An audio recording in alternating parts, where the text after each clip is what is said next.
Hello, neighbors. Welcome back to the Open Door Podcast. Today, we're skipping the introduction and we are jumping straight to the meat of this episode. I wanted to give you 5 tips that you can use to make long-lasting friendships this year.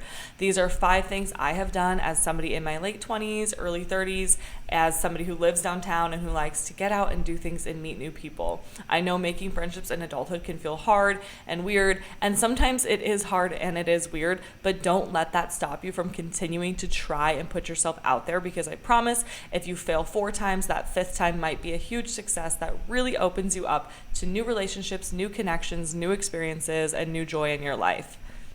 As I go through these 5 things I did to make friends, I want you to know it's okay if these 5 things don't appeal to you. I'm going to describe why I think this thing helped me make friends, and you can kind of apply that reasoning to a passion or a hobby or interest you have in your life.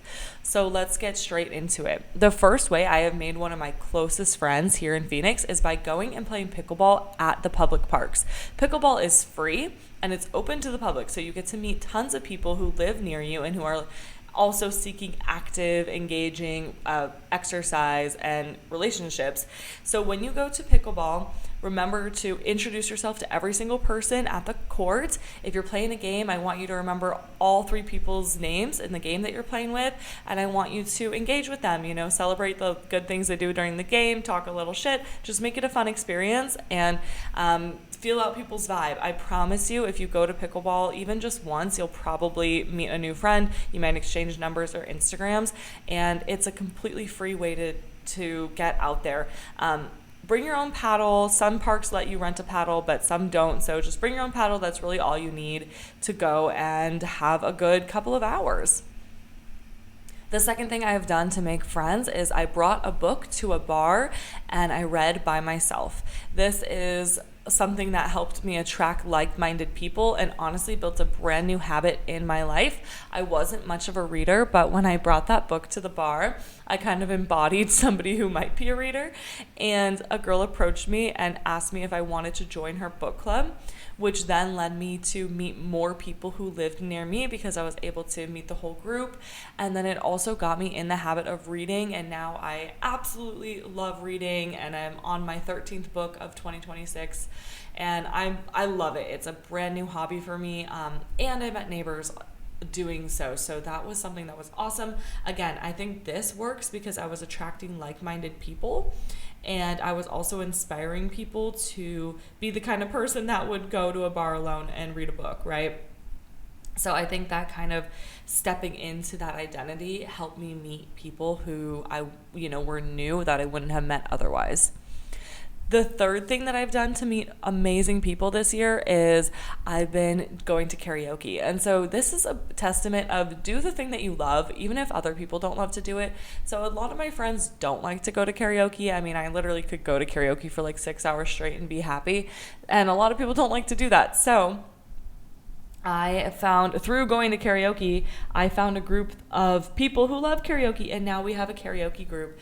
And so we get to meet just to go to karaoke, and it's like, finally, I found people who match my freak and who just like want to go to karaoke every single weekend.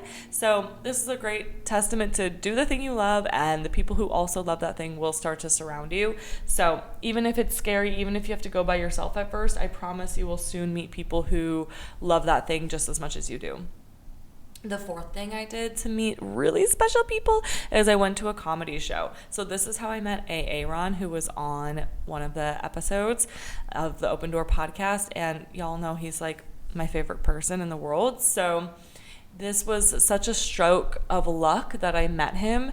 And it was really because I did something out of the blue that I would not ordinarily do. When a friend asked me to go to a comedy show, it was a Wednesday night. It was super late. It was far. And everything about that should have been a no. But for whatever reason, something in me said, yeah, I might as well say yes and do this. And then it led to me meeting Aaron. And that relationship has obviously been so life-changing and so fulfilling for me. So do something that you wouldn't normally do. Put yourself out there. And the 5th thing I did to make a long-lasting best friend is podcasting. I had Rebecca on the Key to Connection podcast. Me and Esty had her on, and the first time I ever met Rebecca was through podcasting. We met on Zoom, and we just had such a good energy that at the end I asked her if she would ever want to hang out. And here we are. That was in Monterey. Now we both live in Phoenix, and I just got to see her this morning for, matcha, and we played Uno at Dialogue and just like laughed our heads off playing Uno. And shout out to Dialogue. Chad Campbell, the owner of Dialogue, was just on my podcast, episode 14.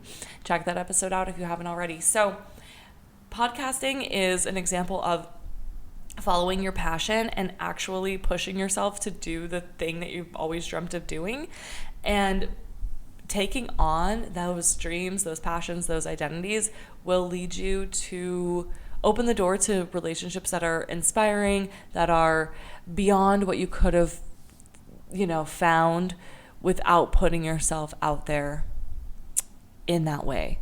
So I hope these tips inspire you to make new friends this year. Your open door challenge this week is to put yourself out there, introduce yourself to somebody, maybe exchange Instagrams, exchange numbers, and find a mutual connection with somebody that will give y'all something to go do. Like whether it's let's go do yoga, let's go take an art class, let's go to karaoke, whatever it might be. I want you to find it. I'm wishing you the best of luck, and I'm wishing you an amazing week. Also, shout out to all the mamas. Mother's Day is tomorrow as I record this.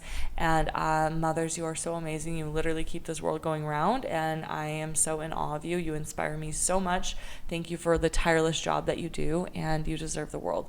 All right. Love you guys. See you next time. Bye. P.S. If you want more of me, check out the description of this podcast episode. There you will find my TikTok, my digital download, and an opportunity to work with me for one-on-one coaching. Alrighty, bye.